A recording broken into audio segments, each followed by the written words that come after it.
आज जो मेहमान हमारे साथ मौजूद हैं, आप उन्हें अनाड़ी प्रोफेसर के नाम से जानते हैं।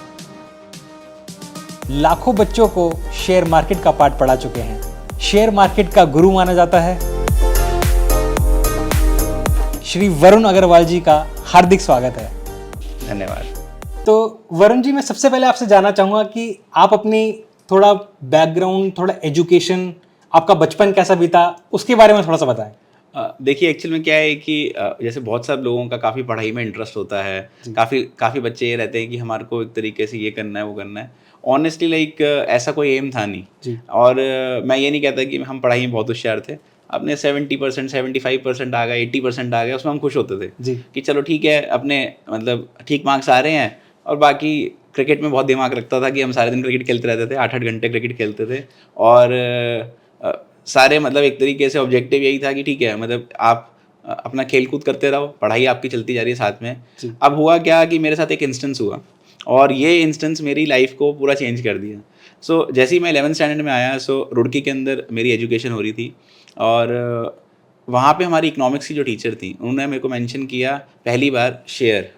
एंड आप सब लोग जैसे मेरा नाम जानते हैं, वरुण अग्रवाल, तो मैं हमेशा लाइक कहता हूँ आई एम अ बनिया and I don't care about दुनिया। तो बनिया लोगों में खासियत होती है, उनका दिमाग पैसे में चलने लग जाता है। तो उन्होंने बोर्ड पे पहली बार शेयर बताया, 100 रुपये का शेयर है, और अगर 100 रुपये का शेयर 110 रुपये चला गया, दिन के आखिरी तक आपने 1000 शेयर लिए और 10,000 रुपये बन जाएंगे। अब आपको पता है कि जो माइंड था ना, वो पैसे में घूमने लग गया कि अच्छा 10,000 रुपये बन जाएंगे एक दिन में, वो भी 1 लाख रुपये लगा के। और आप समझिए उस वक्त मैं अपने ने 10 CV प्रिंट किए, निकाले और निकल गया।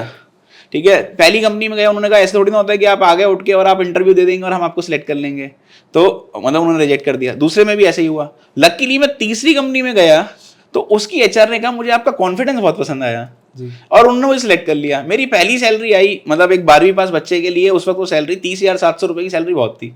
मैंने उससे 25,000 रुपये जोड़े, जोड़ के मैंने दोबारा स्टॉक मार्केट में डाला। और आपको हैरानी होगी कि जो निष्कर्ष था ना, वो फिर सेम था। मैंने वो 1 लाख रुपए भी खो दिए। सो आप सोच सकते हैं कि लाइक कितना ज़्यादा आप मतलब मेंटली स्ट्रेस हो जाते हैं कि पहले ही आप गवा चुके हैं, and then everybody will start talking about you. कि घर में फैमिली बोल रहे हैं, अरे ये तो तुम कुछ कर लो, मतलब तुम्हारी कुछ बस की नहीं है, और तुम तो जुआ खेलने लग गए हो, एंड ऑल दैट स्टफ। ठीक है, जो कि मतलब आपको पता है ट्रेडिशनल एक तरीके से हर कोई इस तरीके से बात करता है। बट फिर भी कहीं ना कहीं वो जुनून था। और वो जुनून क्या था कि एक तो ये जीरो सम गेम है, दूसरी बात ये है कि मुझे कहीं ना कहीं ये गलत प्रूफ करना है, अपने आप को प्रूफ करना है कि मैं कुछ कर सकता हूँ इस मार्केट के अंदर। अब क्या हुआ कि लाइक मैं पढ़ने जाता तो मेरे फ्रेंड ने बोल दिया वरुण फाइनेंस वगैरह तेरी बस की बात नहीं है। सो वो और मेरे लिए डीमोटिवेटिंग हो गया। But then another friend said तूने सब कुछ ट्राई कर लिया, जो तुम्हारा कीबोर्ड का बाय बटन है उसको इंटरचेंज कर ले, बी को सेल कर दे, सेल को बाय कर ले, तेरे साथ जब उल्टा ही होता है सब कुछ उल्टा करके देख ले। अब उस वक्त क्या हुआ, इंडिया के अंदर ना ऑप्शंस मार्केट के अंदर ज्यादा लोग जानते नहीं थे जी। तो मैंने ऑप्शन सेल करना चालू कर दिया, और मैं ऑप्शन सेल मतलब करता चला गया। और उसमें क्या होता था कि पहले मैं बाय करता तो मेरा प्रीमियम चला जाता था, जब मैंने सेल करना चालू किया तो मुझे प्रीमियम मिलना चालू कर गया। नाउ लकीली मेरी एक तरीके से जितनी भी प्रॉब्लम्स थी ना सॉल्व होती चली गई। रीजन बीइंग उस वक्त क्या होता था, जब मैं 50,000 रुपये 18 लाख हो सकता था तो उस वक्त लीवरेज मिलती थी जी। तो मैंने लीवरेज पे ऑप्शन सेल करना चालू कर दिया। उससे क्या हुआ, मेरी नेटवर्थ बढ़ती चली गई। मेरा जितनी भी लाइबिलिटीज थी मैंने वो पूरी कर ली। मैंने खुद पैसा बनाना स्टार्ट कर दिया मार्केट के अंदर, एंड देन मेरी फाइनेंशियल पोजीशन स्ट्रांग होती चली गई। साथ साथ मैं जितनी भी पढ़ाई कर सकता था वो मैंने सारी की सारी कर डाली। Luckily like I was a gold medalist MBA, और उसके अलावा मैंने सारे निसिम के सर्टिफिकेट, NSE के जितने सर्टिफिकेशन कर सकता था, बॉम्बे स्टॉक एक्सचेंज के जितने सर्टिफिकेशन कर सकता था, सब पढ़ाई कर दी। ठीक है, और सब के अंदर मतलब आप लगा के चलिए आई वाज टॉपर, सब में 95, 98 उस तरीके से निकाल दिया। और कभी वैसे पढ़ाई में इंटरेस्ट नहीं था और पढ़ने के लिए नहीं किया वो, क्योंकि वो चीज ना इतनी इनबाइब हो गई आपके अंदर कि अच्छा सारे दिन आप यही काम करते हैं, तो क्लैरिटी आती जाएगी थॉट की। एंड दैट्स हाउ लाइक जिसे कहते हैं ना, मेरा जो इनिशियल फेज आपने पूछा वो वहां से एक तरीके से कंटिन्यू हुआ और स्टार्ट हुआ। And then after that like rest is history. I made profit idea in the year 2011, और फिर चीज़ें चलती चली गई, आगे बढ़ते चले गए। हम लोग 7,800 करोड़ के टर्नओवर कर रहे थे 2013 के अंदर। तो हम सोचते थे कि कैसे हम लोग ब्रेक इवन करेंगे। तो कुछ चीज़ें मैं कहता हूँ कि एक मैं हमेशा कहता हूँ when ever I greet the students मैं कहता हूँ जय श्री कृष्णा। और मुझे लगता है कि शायद कान्हा जी की ब्लेसिंग्स थी और भगवान ने हर समय साथ दिया कि हम कुछ आगे लाइफ के अंदर कर पाए और बढ़ पाए। तो ये मेरा थोड़ा सा इनिशियल स्टार्ट रहा। तो वरुण जी, जैसे कि आपने बताया कि आपका इतना सारा अच्छा सा इंटरेस्ट था और आप गोल्ड मेडलिस्ट रहे, तो आपने ये अपनी जो विद्या आपने सीखी और अपना इतना ज्ञान सीखा उसको अपने लोगों में बांटना, ये आपके दिमाग में कैसा है कि आप ये चीज़ आगे बांट भी सकते हैं? हाँ, मैंने इतना नुकसान खाया है इस मार्केटिंग में, कुछ ऐसा करूं, सिखाऊं, जिससे कि जो मेरे साथ हुआ या कल को मैं अपनी लाइफ भी खो सकता था उस चीज़ के अंदर, ऐसा किसी और के साथ ना हो। तो एटलीस्ट मैं लोगों को गाइड कर पाऊँ, उनको समझा पाऊँ कि मतलब मार्केट के अंदर ये जो बुरा वक्त है या ये बुरा वक्त किसी के साथ भी हो सकता है अगर नॉलेज नहीं होगी तो। जी। इसलिए मैंने जब प्रॉफिट आइडिया को करा था तो प्रॉफिट आइडिया के अंदर मैंने टैगलाइन भी डाली, नॉलेज इज प्रॉफिट। बिकॉज बिना ज्ञान के आप आगे बढ़ ही नहीं सकते। तो इसीलिए मैंने क्या देखा, मैंने देखा कि यस मेरे को इसी मार्केट में टाइम डिवोट करना है। दूसरी बात, मैंने जॉब ना लेने का मेरा सबसे बड़ा रीजन क्या था कि मैं मार्केट को टाइम देना चाहता था। अल्टीमेटली मैं चाहता था कि इस मार्केट के अंदर ही मैं कुछ करूं। तो मैंने पूरा फोकस मार्केट के अंदर रखा एंड देन मैंने इसी चीज़ के अंदर रहते हुए मैंने कहा टीचिंग मैं साथ साथ करूंगा तो मैं लोगों को समझा भी पाऊंगा और इसी लाइन से मैं हमेशा कनेक्ट रहना चाहता हूँ। तो इसलिए मैंने क्या किया है कि टीचिंग एज अ प्रोफेशन मैंने हमेशा प्रेफर किया कि हाँ मैं उसमें जाऊँ और साथ में मार्केट को टाइम दूँ। तो ये एक रिस्क टेकिंग फैक्टर भी आपने लिया, मतलब रिस्क अपनी लाइफ में लेना ही बहुत जरूरी है, एक सीख आप बताना चाहते हैं? देखिए एक्चुअल में रिस्क कई बार ऐसा होता है कि लाइफ के अंदर ना there is nothing to lose. तो आप सोचिए कि जो लड़का एक 17-18 साल की एज में जुनून से आगे चल के आप 18 साल की एज में बैंकरप्ट हो गए हो और आपके ऊपर 18 लाख रुपए का कर्जा खड़ा है, तो मेरे लिए सबसे बड़ा रिस्क वो था। तो क्या होता है कि एक होता है कि आपने अर्ली एज में ना बहुत बड़ा झटका देख लिया जी। अब वो झटका देखने के बाद क्या है कि आपको रिस्क टेकिंग एबिलिटी तो कहते हैं कि मतलब वो कहीं ना कहीं थी अंदर। एंड जहाँ मैंने कहा कि मैंने बिल्कुल जीरो से इतनी सारी चीज़ें देख ली तो फिर मैंने आगे क्यों ना लाइफ में रिस्क लिया जाए। तो वो रिस्क लिया। ऑफ कोर्स बहुत मुश्किल था, रीजन बीइंग फैमिली प्रेशर भी बहुत था, बाकी लोगों का एक तरीके से प्रेशर काफ़ी था, बट स्टिल आई डिसाइडेड कि मुझे शायद लाइफ में ये रिस्क लेना चाहिए and I should get into what I love. और इसीलिए मतलब जो मुझे पसंद था ना मैंने उसके साथ जाने का निर्णय लिया कि नहीं मुझे ये जॉब वगैरह नहीं करनी, मेरे को जो चीज़ पसंद है ना मैं इस मार्केट के अंदर ही रहूँगा एंड इसके अंदर ही कुछ अच्छा करूँगा। एक चीज़ मैं आपसे और जानना चाहता हूँ, जैसे नर्सरी में बच्चों को पढ़ाया जाता है ABCD बिल्कुल स्क्रैच से, राइट। तो बहुत सारे दर्शक ऐसे भी हमारे साथ जो जानना चाहते हैं कि इसके बेसिक्स क्या हैं स्टॉक मार्केट के या फिर इसको समझने के, तो आप वो कुछ बताएं हमें। सबसे पहले तो हमारे को ये समझना जरूरी है कि आज एक बच्चा ABCD भी सीखता है तो उसके लिए भी फॉर्मल स्कूलिंग में जाता है। ठीक है, पहले बच्चा प्ले स्कूल में जाएगा, नर्सरी में जाएगा, KG में जाएगा और एक स्टेप बाय स्टेप लर्निंग होती है। लेकिन हम लोगों की सबसे बड़ी गलती क्या होती है, जितने लोगों से मैं मिलता हूँ या मैंने भी जो गलती करी, इस मार्केट में सीख के क्या करेंगे, टीवी पे आ रहा है अरे ये फलाने बच्चे ने इसने ये स्टॉक बताया तुरंत ले लेते हैं, ना तो हमने उस स्टॉक के बारे में रिसर्च करी। अच्छा, फिर दूसरी गलती क्या करते हैं, हम ओवर एलोकेशन कर देते हैं। अब सपोज मेरे पास 10,000 रुपए थे या 10 लाख थे या 10 करोड़ थे, हमने सारा पैसा एक ही स्टॉक के अंदर डाल दिया, तो क्या होगा कि अगर वो स्टॉक चल गया तो या तो आप बहुत अच्छा कर जाओगे, नहीं करा तो आपकी लाइफ बर्बाद हो जाएगी। तो टेक्निकली क्या है कि आपको उसकी एलोकेशन करना बहुत जरूरी है कि आप छोटे छोटे टुकड़े करके ना आप उसके बांट, जैसे लाइक आप देखेंगे, so one of the very famous saying is do not put all your eggs in one basket. अब वो गलती से बास्केट गिर गई तो सब खत्म हो गया। इसीलिए क्या है कि आपको डाइवर्सिफिकेशन करना बहुत जरूरी है। और जितने भी यंग लोग हैं वो सब पहली बात तो उस कंपनी के बारे में ड्यू डिलिजेंस करें अगर लेने की सोचते हैं तो, लेकिन उससे भी पहले एक सबसे इंपॉर्टेंट काम क्या है कि आप मार्केट को जाने क्या है, फॉर्मल लर्निंग को लीजिए। बहुत सारे लोग एक्चुअल में फॉर्मल लर्निंग पे जाना नहीं चाहते, बट अनफॉर्चुनेटली क्या है कि मतलब उनको लगता है कि ये तो ऐप है, डाली मोबाइल में, अकाउंट खुलवाया और बस ट्रेडिंग स्टार्ट कर दी। बट ऐसा होता नहीं है, आपको रिसर्च करनी पड़ती है, ड्यू डिलिजेंस करनी पड़ती है, और उसके बाद आपको लगता है कि कंपनी अच्छी है, और कितनी भी अच्छी क्यों ना हो और आपके पास कितना मतलब आप कितने कॉन्फिडेंट क्यों ना हो, उसके बाद भी मार्केट इज सुप्रीम।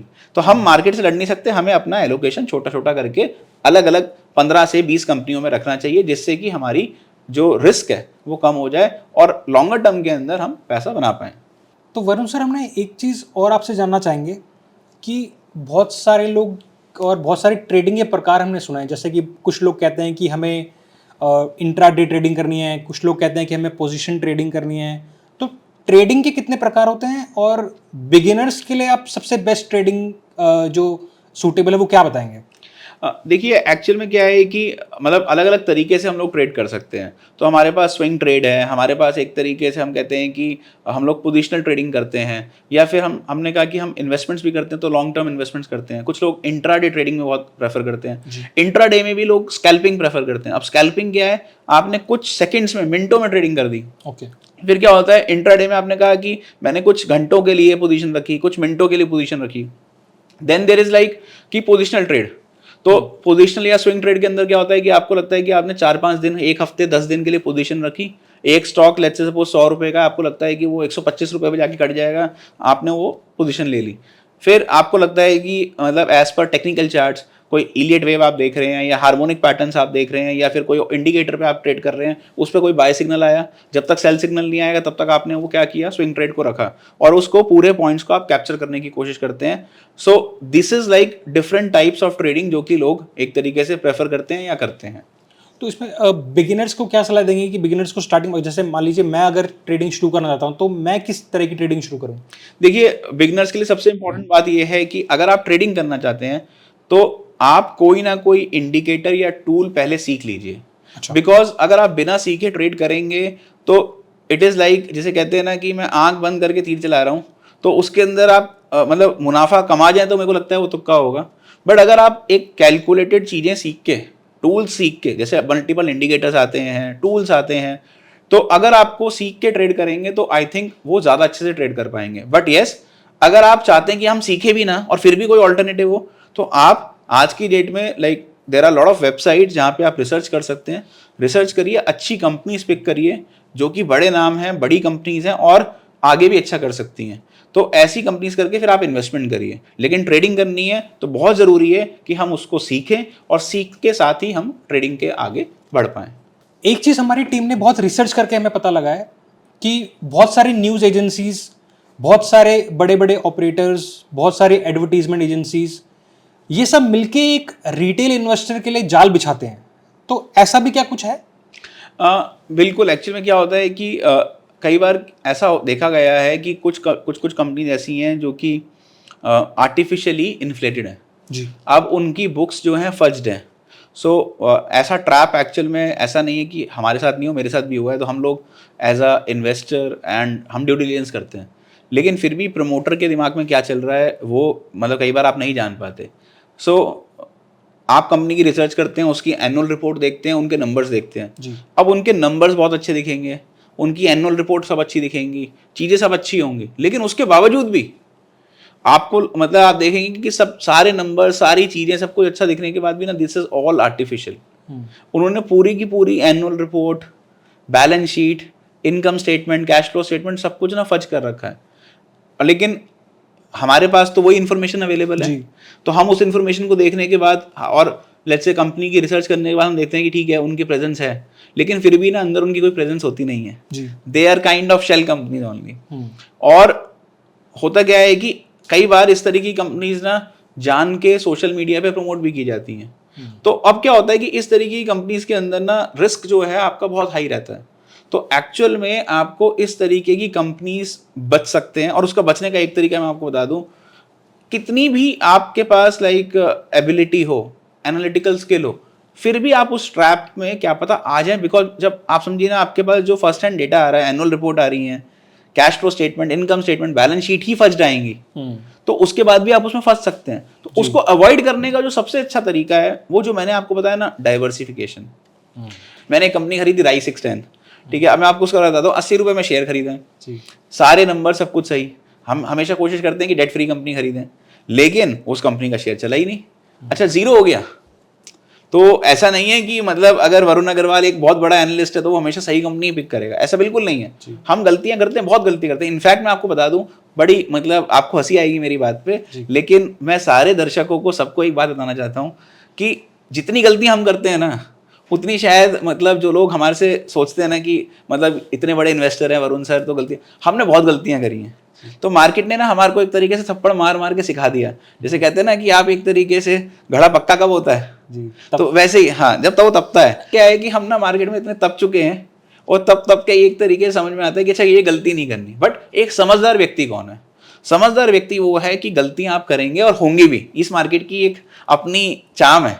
चाम क्या है कि वो आपसे गलती करा देगी, आप कितने भी एक्सपर्ट क्यों ना हो तब भी गलती करा देगी। बट जब गलती हो तो उस गलती से निकलना कैसे है। दूसरी बात है कि छोटी गलती में बाहर आ जाना है, छोटा लॉस लेके बाहर आ जाना है, जिससे कि आप बाहर आ जाए और आप अच्छी कंपनीज पे फोकस कर पाएं। तो इस अनाड़ी प्रोफेसर का नाम रखने का ये क्या राज है? देखिए, एक्चुअल में अनाड़ी प्रोफेसर नाम रखने के पीछे राज था कि मैंने इतने सारे सीए के बच्चे पढ़ाए, सीएफए के स्टूडेंट्स पढ़ा दिए, काफ़ी सारे मेरे सीएस के, एमबीए के स्टूडेंट्स मेरे पास आते थे।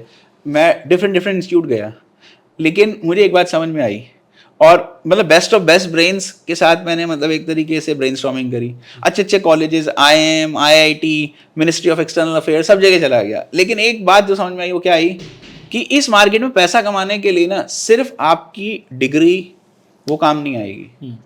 आपको एक स्ट्रीट स्मार्टनेस चाहिए, आपको एक out of the blue thinking चाहिए कि आप कैसे उस चीज को आगे की तरफ सोच सकते हैं। एक्चुअल में क्या है कि देयर इज नो पॉइंट कि आप सिर्फ डिग्री ले लेंगे तो उससे आपका काम बन जाएगा।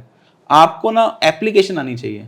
तो मैंने कहा कि मैं अंगूठा छाप अच्छा हूँ, एंड मैंने अपना ब्लॉग लिखना स्टार्ट किया अनाड़ी प्रोफेसर के नाम से कि मतलब आपको इस मार्केट के अंदर ना स्किल सेट ही काम आएगा। कोई डिग्री, आप सीए हैं, सीएफए हैं, एफआरएम हैं, आपने सीएस कर ली, कोई मैटर नहीं है।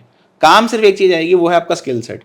इसीलिए मैं स्किल सेट पे बहुत मतलब फोकस करता हूँ, और इसीलिए मैं अपने आप को अनाड़ी प्रोफेसर के नाम से, मतलब मैं सोचता हूँ कि वो मेरे लिए बेस्ट नाम है, इसलिए मैंने अपने आप को अनाड़ी प्रोफेसर का एक तरीके से नाम दिया।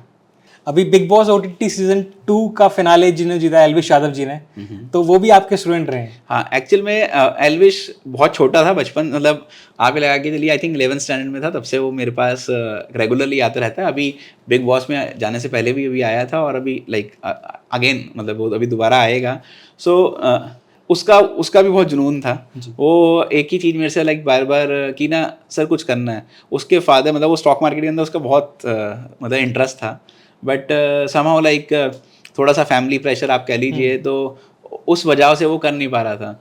देन 2016 के अंदर जब एक तरीके से जियो आया तो मोबाइल डेटा बहुत इजीली अवेलेबल हो गया, एंड मतलब उस लड़के के अंदर जो कमिटमेंट डेडिकेशन थी, ही स्टार्टेड मेकिंग वीडियोस। तब शायद उसके वीडियोस को किसी ने बहुत ज़्यादा मतलब वो नहीं लिया कि हाँ ये कैसे करेंगे आगे और क्या होगा, बट वो कमिटमेंट था, वो कॉमेडी वीडियो बनाता रहा जी, और फेसबुक पे और बाकी यूट्यूब वगैरह पे स्टार्ट कर दिया। ग्रेजुअली लाइक धीरे धीरे करके करता रहेगा, और उसका पूरा हार्डवर्क था और एक कमिटमेंट थी कि हाँ कुछ करना है, and because of that commitment like he has achieve lot of success. And मैं बिल्कुल लाइक दिल से मतलब कॉन्ग्रेचुलेशंस बोलना चाहता हूँ उसको कि भाई जो भी उसने एक तरीके से अचीव किया, that is purely because of his hard work and commitment that he has given to his work. एक सवाल मैं आपसे और इसमें पूछना चाहता हूँ, क्या शेयर बाजार में न्यूज़ एजेंसीज और जो भी कोर्ट के वर्डिक्ट्स या फैसले आते हैं, क्या उसकी बहुत अहम भूमिका रहती है किसी शेयर के प्राइस बढ़ने या घटने में? एक्चुअल में क्या है कि डेफिनेटली यस। अब आप देखिए कि अगर कोई भी कॉर्पोरेट न्यूज़ आती है, कोई भी एक तरीके से वर्डिक्ट आता है, let's say suppose for example एक कंपनी ने लॉ सूट फाइल कर दिया दूसरी कंपनी के ऊपर। अब जिस कंपनी के फेवर में आ जाएगा, ऑटोमेटिक सी बात है, जिसके फेवर में आएगा उसका शेयर प्राइस भागेगा, जिसके फेवर में नहीं आएगा उसका शेयर प्राइस गिरेगा।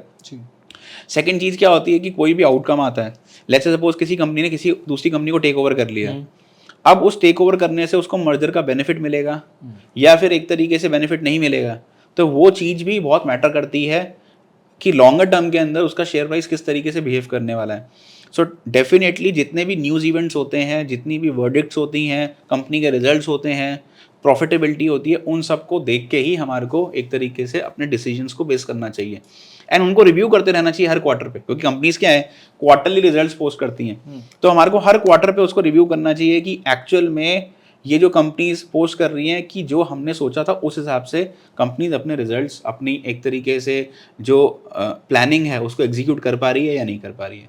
पूरा शेयर मार्केट दो जानवरों में डिवाइडेड है। एक दो जानवरों का मैं जिक्र करना चाहता हूँ, एक बियर और एक बुल।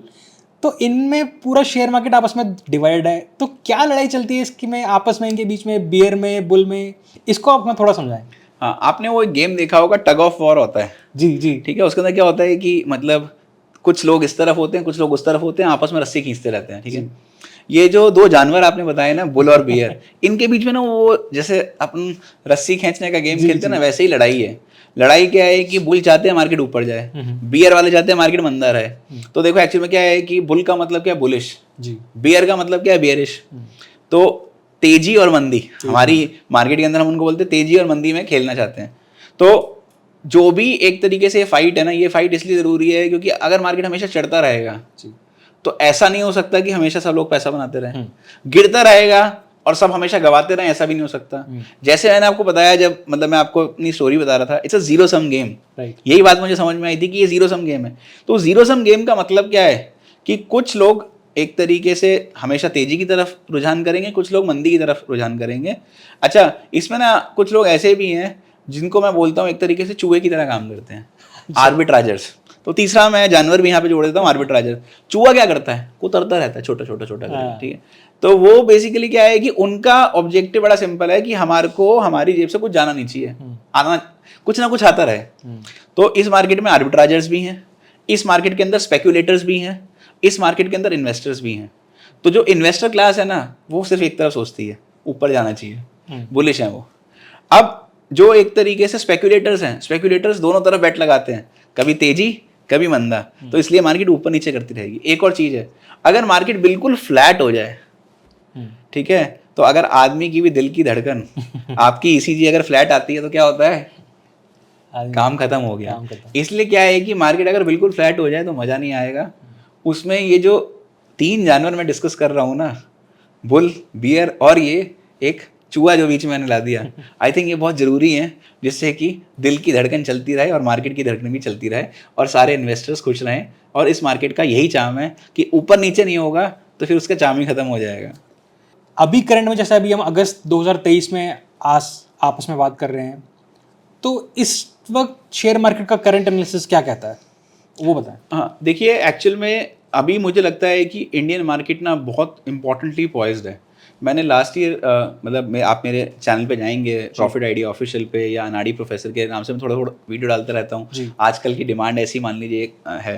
तो मैंने जब निफ्टी 16,800 17,000 पे थी तब भी एक बात बोली थी कि बहुत ही बुलिश ट्रेजेक्टरी के अंदर हमारी इकोनॉमी है, चार्ट पैटर्न्स बहुत बुलिश हैं। और शायद लोगों को लगता है कि ना हम लोग ना कोविड के लो जो कि 75-11 का लो लगा था हमारा, वहाँ से ना निफ्टी काफ़ी चढ़कर हम लोग नियरली 20,000 के करीब पहुँच गए हैं।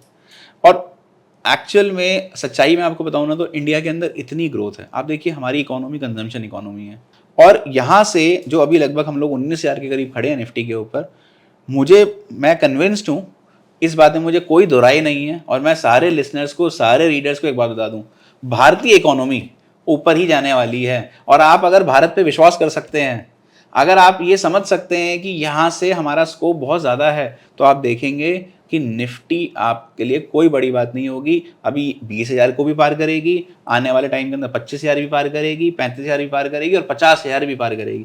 नाउ अभी आपको लगता होगा कि शायद ये कैसे पॉसिबल है, संभव है, बट ऐसा बिल्कुल संभव है। तो आई थिंक हम बुलिश मूव के साथ मार्केट में बने रह सकते हैं। और अगर आपका नज़रिया है थोड़ा सा लॉन्ग टर्म, 5 साल 10 साल 15 साल का, तो मुझे लगता है कि इस बाजार में जो अच्छी अपॉर्चुनिटीज़ हैं, अच्छे स्टॉक हैं, उनके अंदर निवेश करना बिल्कुल बनता है और इंडेक्स में भी निवेश करना बनता है। वरुण जी, आपसे एक चीज़ और पूछना चाहेंगे। बहुत लोग शेयर मार्केट को जुआ बताते हैं, बहुत लोग इसको रोज़गार का अवसर बताते हैं, बहुत लोग इसको व्यवसाय की तरह देखते हैं। तो आपके अनुसार से एक शेयर मार्केट क्या है? देखिए एक्चुअल में जैसे अभी हमने बात करी थी ना, तो जुआ किसके लिए? स्पेक्यूलेटर्स के लिए।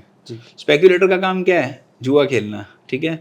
या तो मैं बैट जीत जाऊंगा या मैं बैट हार जाऊंगा जी। सो मैं आपको इसका एक बहुत अच्छा उदाहरण देता हूँ। रिलायंस एक समय में छोटी कंपनी थी, बहुत बड़ी बन गई। भारत की सबसे बड़ी कंपनियों में से एक रिलायंस इंडस्ट्रीज है, सबसे बड़ा एम कैप रिलायंस इंडस्ट्रीज का है।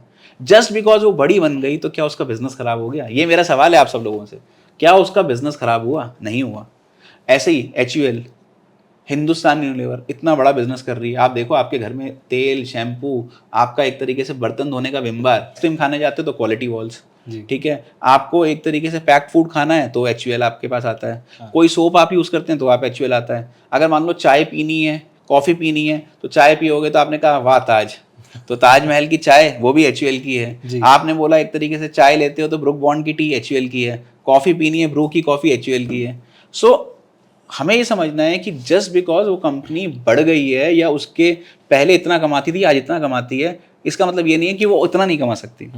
सो कंजम्पशन है, और अगर आप बिजनेस खरीदेंगे तो उनके लिए बिल्कुल जुआ नहीं है, उनके लिए ये इन्वेस्टमेंट है। इन्वेस्टर समझता है कि लॉन्ग टर्म के साथ साथ वो कंपनीज बिजनेस को और आगे बढ़ाएंगी, और अगर बिजनेस और आगे बढ़ेगा तो ऑब्वियस सी बात है कि हमारे को और ज़्यादा रिटर्न मिलेगा। तो मेरे हिसाब से अगर आप इन्वेस्टर हैं, निवेशक हैं, तो ये बिल्कुल भी जुआ नहीं है। लेकिन हाँ, स्पेक्यूलेटर्स के लिए डेफिनेटली जुआ है, क्योंकि वो सेगमेंट भी ज़रूरी है, वही हमारी दिल की धड़कनों को चलाता रहता है।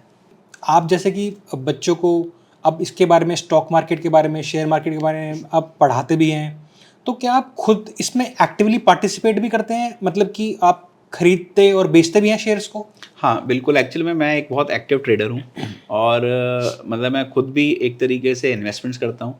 लेकिन मेरी एक आदत है, मेरी इन्वेस्टमेंट के अंदर एक सिंपल साइकोलॉजी है। मैंने एक शेयर खरीदा, लेट्स से सपोज 200 रुपये का शेयर था, 200 रुपये का शेयर 400 रुपये का हो गया।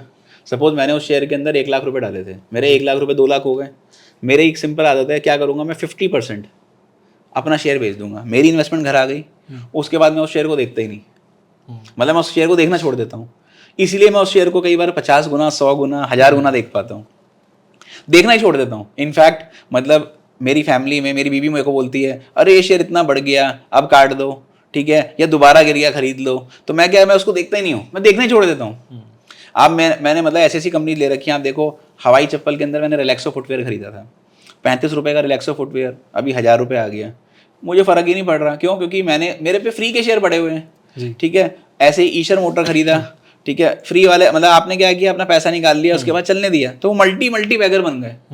अब जब आप एक्चुअल में उस साइकोलॉजी पे चलते हैं तो आपको ऑटोमेटिकली मज़ा आने लग जाता है, आपका एक पोर्टफोलियो बनने लग जाता है। तो मैंने क्या किया, जितना भी मेरा इन्वेस्टमेंट पोर्टफोलियो था वो इस तरीके से बनाया। उसके अलावा मैं बहुत एक्टिवली ट्रेड करता हूँ, अपनी स्ट्रैटेजीज बनाता हूँ जहाँ मुझे लगता है कि मेरा रिस्क रिवॉर्ड बेटर है। तो मान लीजिए जाने के लिए 1 रुपया, आने के लिए 10 रुपये हैं, 20 रुपये हैं, तो उस तरीके से कैलकुलेटेड रिस्क, जिसको आप कह सकते हैं कि yes it's a kind of a speculative bet जो कि आप प्ले करते हैं मार्केट के अंदर, तो मैं डेरिवेटिव्स के अंदर उस तरीके की स्ट्रैटेजीज बनाकर भी प्ले करता हूँ। जो भी वो पैसा कमाता हूँ उस पैसे को किसी अच्छे शेयर में डाल देता हूँ लॉन्ग टर्म के हिसाब से, जिससे कि मेरी वेल्थ धीरे धीरे करके ग्रो होती चली जाए।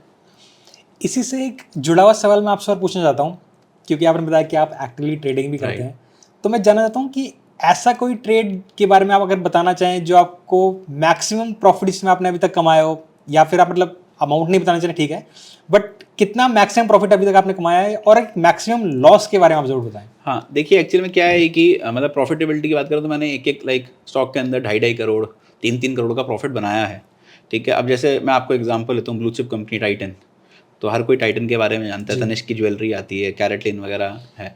सो टाइटन का शेयर कोई लेना नहीं चाहता था। 2016 की बात है, कोई पुरानी बात नहीं कर रहा। मेरे मतलब फेसबुक टाइमलाइन पे 2.5 लाख फॉलोअर्स हैं, मैंने पब्लिकली पोस्ट कर रखा था टाइटन का शेयर, और डीमोनेटाइजेशन का वक्त था, तो भारत के अंदर डीमोनेटाइजेशन आई थी, आई थिंक बच्चा भी जानता होगा, क्योंकि पैसे लेके हर कोई बैंक के आगे लाइन लगा रहा था। सो उस वक्त क्या था कि हर किसी को डर लग रहा था कि टाइटन कैसा करेगी, और मैंने टाइटन का शेयर डाला 297 रुपये पे, कोई लेना नहीं था चाहता था। आज वही शेयर 3200 रुपये आ गया। सो 10 गुना 11 गुना हो जाता है। तो क्या होता है कि आपको ना बस टाइम करना है अपनी इन्वेस्टमेंट्स को अच्छी, तो वो प्रॉफिट आपको देखे जाती हैं। ऐसे क्या हुआ कि मतलब मेरे को याद है उसी समय में मैंने एक स्टॉक खरीदा था, एशियन पेंट्स, पेंट की सबसे बड़ी कंपनी एशियन पेंट्स है, बड़े सस्ते में मिल रहा था, और मतलब 890 रुपये पे एशियन पेंट खरीदना नहीं चाहता, आज 3500 रुपये पे दुनिया एशियन पेंट्स को लेना चाहती है। सो वो जो आपको अपनी इन्वेस्टमेंट्स है वो टाइम करनी है, तो वो आपको प्रॉफिट देके जाती हैं ऑफकोर्स। बट आपने पूछा नुकसान जी, तो मैंने कहा ना, मैंने इतनी गलतियां करी हैं, लेकिन कई गलतियों में छोटे में निकल गया, लेकिन कई बार समझ नहीं थी आपको जी, अच्छा, कई बार ना समझ होने के बाद भी आप गलती कर देते हैं जी। जैसे मैंने आपको बताया गलती कैसे होती है कि like I picked up companies जहाँ पे मुझे लगता है सारे फंडामेंटल, सारे फाइनेंशियल सब कुछ सही थे जी, ठीक है, लेकिन हम हैं तो इंसान ही, भगवान तो नहीं है, हम ये तो नहीं कह सकते कि भाई ऐसा ही हो जाएगा। तो हमने वो कंपनी पिक करी और मैंने उन कंपनी के अंदर 1-1 करोड़ का लॉस भी खाया है, ठीक है। क्यों खाया? कि मैंने इन्वेस्टमेंट करी, अच्छी इन्वेस्टमेंट करी, लेकिन उसके बावजूद भी वो कंपनीज नहीं चल पाई। उनका एक तरीके से जो मतलब मेरी एक्सपेक्टेड ट्रेजेक्टरी थी कि वो कंपनी का शेयर बढ़ेगा ही, वो नहीं बढ़ पाया। रीज़न बीइंग क्योंकि हमने सब कुछ स्टडी करने के बाद, हिस्ट्री चेक करने के बाद, प्रमोटर की ड्यू डिलिजेंस करने के बाद भी मतलब कई बार ऐसा होता है कि सामने नहीं दिखता लेकिन प्रमोटर चोर होता है जी। तो क्या है कि फिर मैंने एक आर्टिकल लिखा जेट एयरवेज के ऊपर, हाउ टू एनालाइज चोर कंपनीज। ठीक है, तो मैंने चोर कंपनीज, चोर मैनेजमेंट के ऊपर आर्टिकल लिखा कि यार ये तो ना मतलब पक्का कैसे ऐसी कंपनीज को पकड़ा जाए। और इस क्योंकि मतलब क्या होता है कि आप एक्सपीरियंस के साथ देखते हो कि अरे आप इतना कुछ कर लिया लेकिन ऐसी चोर मैनेजमेंट बैठी हैं जो कि एक तरीके से कंपनीज आती हैं।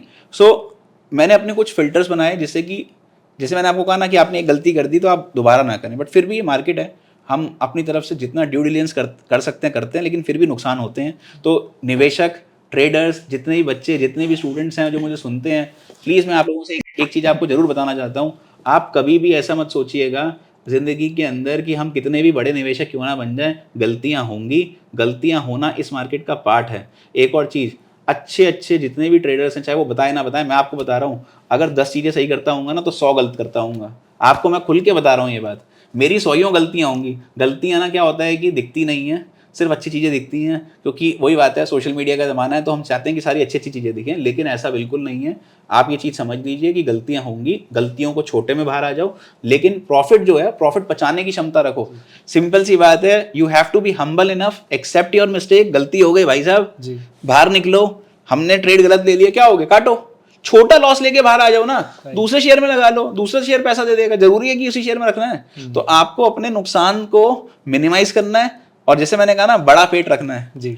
हर चीज के दो पहलू होते हैं, कुछ अच्छाई या कुछ बुराई आप शेयर मार्केट के बारे में बताएं। देखिए, सबसे इंपॉर्टेंट चीज ये है कि स्टॉक मार्केट में हमें वो पैसा लगाना चाहिए जो हमारा सेफ्ड पैसा हो, जो हमारे को जरूरत ना पड़े। बहुत सारे लोग क्या करते हैं, लोन ले लिया, लोन का पैसा स्टॉक मार्केट में डाल दिया, ठीक है, उधारी लिए जा रहे हैं, कर्जे में डूब जाते हैं, एंड देन मतलब कोई आपके पास चारा नहीं बचता।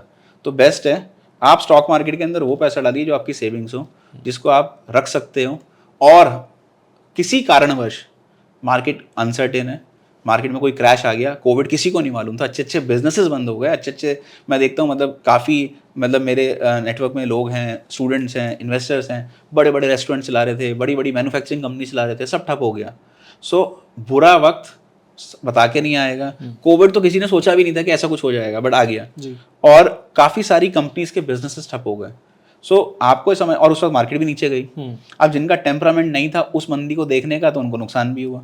तो ऐसे में आपको ये समझना है कि उस समय में आपको वो पैसा लगा के रखिए जिसको आप छोड़ दें, आपको एकदम से चाहिए होगा और आपको मजबूरी में कंपनीज काटनी पड़ेंगी, तो आपको नुकसान हो जाएगा। तो अगर हम वो कैपिटल डाल के रखेंगे अपने बिजनेसेस के अंदर, जिसके अंदर मतलब हमारे को पता है कि हमें अगले 5 साल, 10 साल, 15 साल नहीं निकालनी, तो हम सक्सेसफुल हो जाएंगे। लेकिन अगर हम ये छोटी छोटी फ्लक्चुएशन है कि भाई 20 रुपये का शेयर था, 22 रुपये आ गया, 18 रुपये आ गया, 100 रुपये का शेयर 90 रुपये आ गया, 80 रुपये आ गया, या 120 चला गया, उससे परेशान होने लग जाएंगे। और कई बार क्या होता है, एक और परेशानी होती है लोगों के साथ, जो मैंने देखी है, बनने आते ट्रेडर, ठीक है, कि अभी 100 का लूंगा, 105 पे बेच दूंगा, मजबूरी में बन जाते हैं इन्वेस्टर। नीचे चला जाता है तो इन्वेस्टर है जी हम, तो ऊपर चला गया तो हम तो ट्रेडर हैं। तो क्या है कि वो मजबूरी के लिए आपको वो नहीं करना, पहले से बाइफरकेट एक लाइन, थिन लाइन आपको पता होनी चाहिए कि मैं इन्वेस्टर हूं या फिर मैं ट्रेडर हूं। अगर आप ट्रेडर हैं तो आपकी पोजीशन स्टॉप लॉस पे कटनी चाहिए, और अगर आप इन्वेस्टर हैं तो फिर आपको ये छोटी मोटी फ्लक्चुएशन 5-10%, 20% ऊपर नीचे से कोई फर्क नहीं पड़ता, बिकॉज आपका ऑब्जेक्टिव है कि आपको अपनी कैपिटल को, वेल्थ को मल्टीप्लाई करना है। आज शेयर मार्केट में एक बहुत टर्म यूज हो रही है जिसको कहते हैं एल्गो। तो एल्गो क्या है और इसका शेयर मार्केट में कितना रेलेवेंस है? हाँ, देखिए, एक्चुअल में क्या है कि एल्गोरिथम्स आज की डेट में क्या है, रोबो ट्रेडिंग है, मशीन।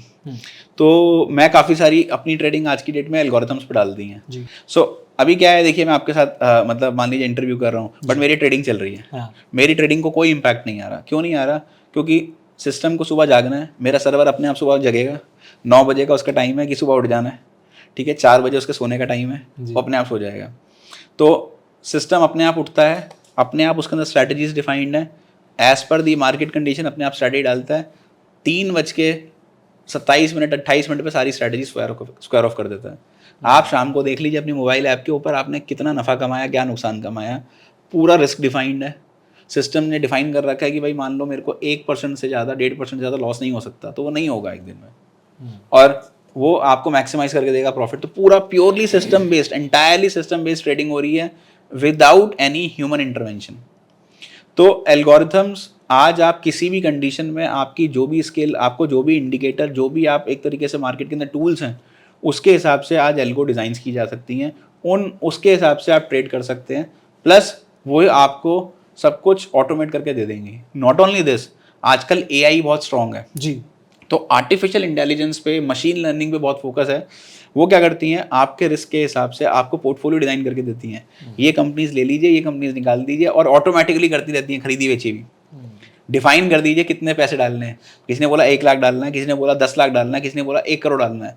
अकॉर्डिंगली मशीन अपने हिसाब से पोर्टफोलियो डिज़ाइन करेगी, काटेगी, खरीदेगी, बेचेगी, और आप उसका आउटकम देख सकते हैं, रिटर्न्स देख सकते हैं। And what we have seen that with the like technology, people are able to make significant gains. और सबसे बड़ी बात जो कि टेक्नोलॉजी के आने से हुई है, एल्गोरिथम के आने से हुई है, with the like algorithm coming into picture, लोगों की स्ट्रेस लेवल काफ़ी कम हो गई है।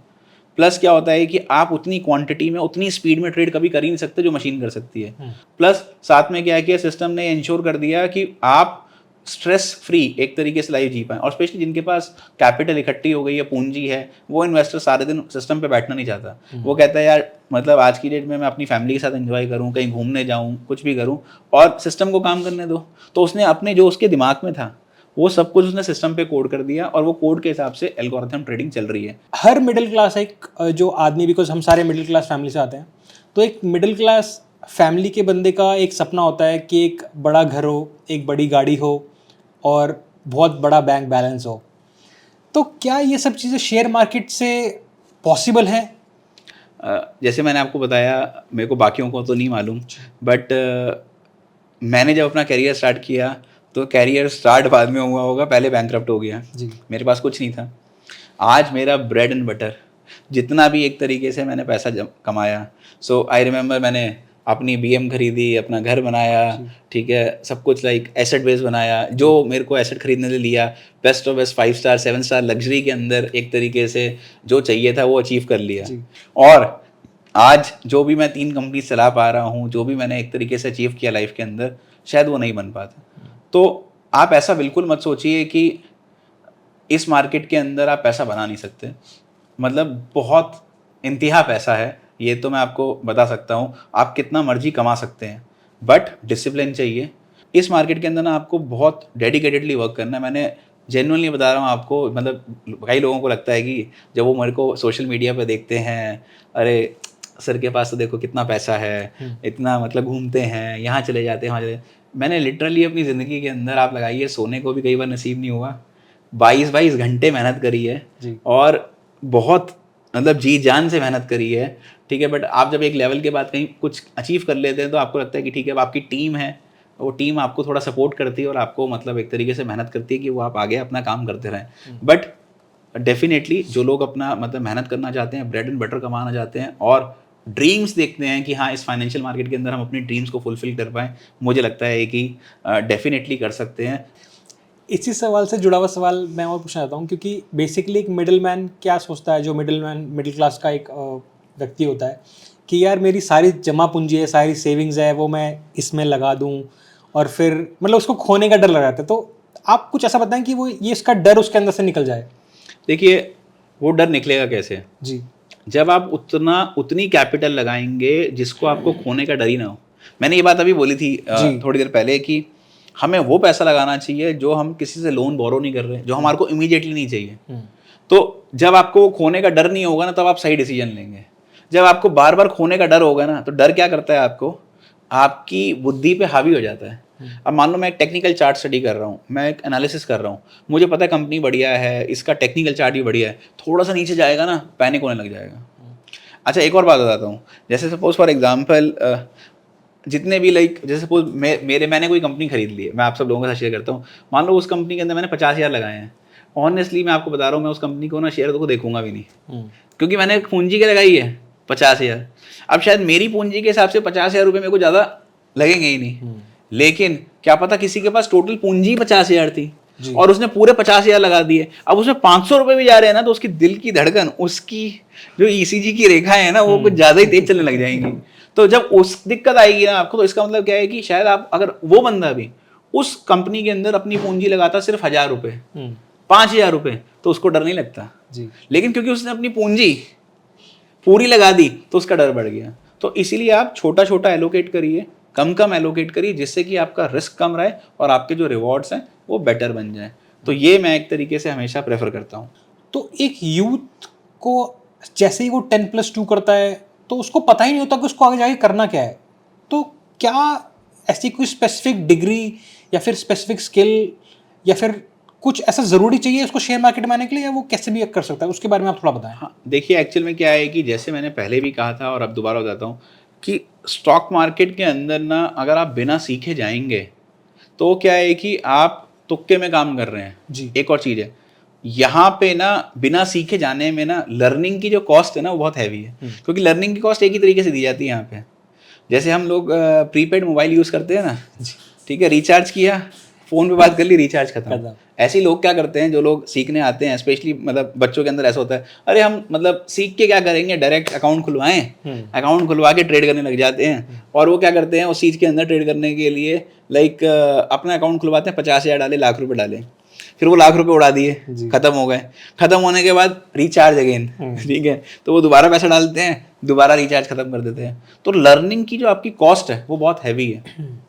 इससे बेटर ये है कि आप एक प्रॉपर प्रोफेशनल लर्निंग करिए, सीखिए एक एनवायरनमेंट के अंदर, और अगर आप उस एनवायरनमेंट में सीख रहे हैं, समझ रहे हैं, तो ऑटोमेटिक सी बात है कि आपका जो रिवॉर्ड है वो बहुत बेटर हो जाता है।